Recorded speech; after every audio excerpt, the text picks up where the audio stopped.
Hello, church. Happy Friday. Here I am in my office again on Friday, June 12th, and today I thought that we would talk about the feeling, the emotion, anger. As we've seen in the news over the past few weeks, a lot of people in our country are very angry right now. They are out protesting police brutality and the violence against Black and brown bodies in this country. And for many of us, we are seeing these protests and riots from our TVs at home. Many of us are in Amherst, which is a quieter area in our country right now. And from a distance, whether that's a physical distance or a social distance or an emotional distance, it can be really hard to understand the source and the depth of the anger that we're seeing on the news or on our social media feeds right now. So, what do you know about anger as an emotion? Well, anger is one of the 6 basic human emotions, along with disgust, fear, happiness, sadness, surprise. Anger is felt by everyone at one point or another, and it's a completely valid emotion on its own. Even Jesus felt anger, right? When he was in the temple and he saw God's house being used as a place of commerce to sell things to people that they didn't need. Jesus flew into a rage and turned over all of the tables and destroyed all the goods and even let the doves fly free, right? The doves that were for sale. And I wondered, now that I'm thinking about it, if we would have called Jesus a looter at the time. But anyways, you may also have heard of anger as a secondary emotion, an emotion that comes from an emotion. So an emotion that kind of covers up or is seeded from a different, deeper emotion. Sometimes if you're unsure why you're feeling angry, you can try to think of anger as like an iceberg. Most of an iceberg is hidden below the surface of the water.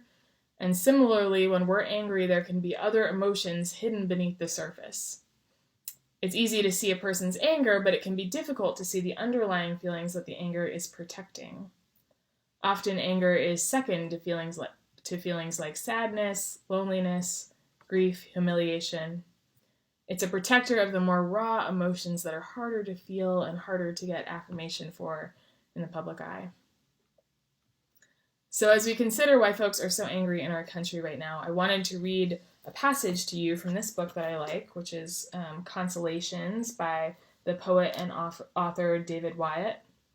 I hope his words can sink into your spirit today and put some context around the collective anger in our world at this time.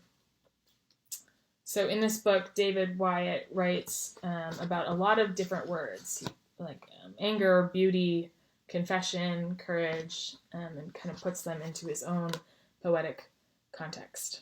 So here we go. He writes, "Anger is the deepest form of compassion for another, for the world, for the self, for a life, for the body, for a family, and for all our ideals, all vulnerable and all possibly about to be hurt. Stripped of physical imprisonment and violent reaction, anger is the purest form of care. The internal living flame of anger always illuminates what we belong to, what we wish to protect, and what we are willing to hazard ourselves for. What we name as anger is actually only the incoherent physical incapacity to sustain this deep form of care in our outer daily life. The unwillingness to be large enough and generous enough to hold what we love helplessly in our bodies or our mind with the clarity and breadth of our whole being.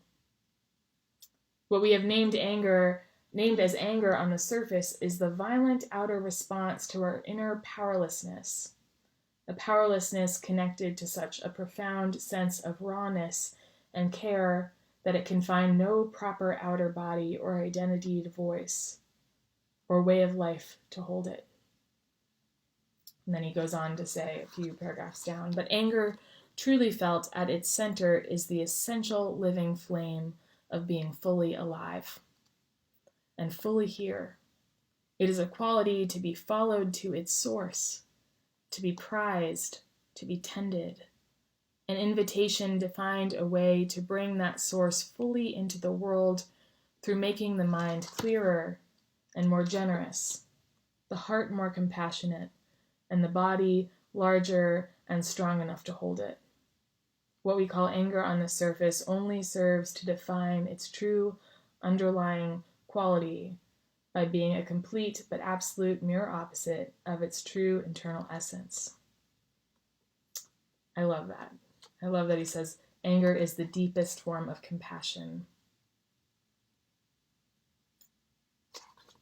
Anyway, I hope that those words find meaning for you, find some purchase in your spirit today, and have a very happy Friday afternoon.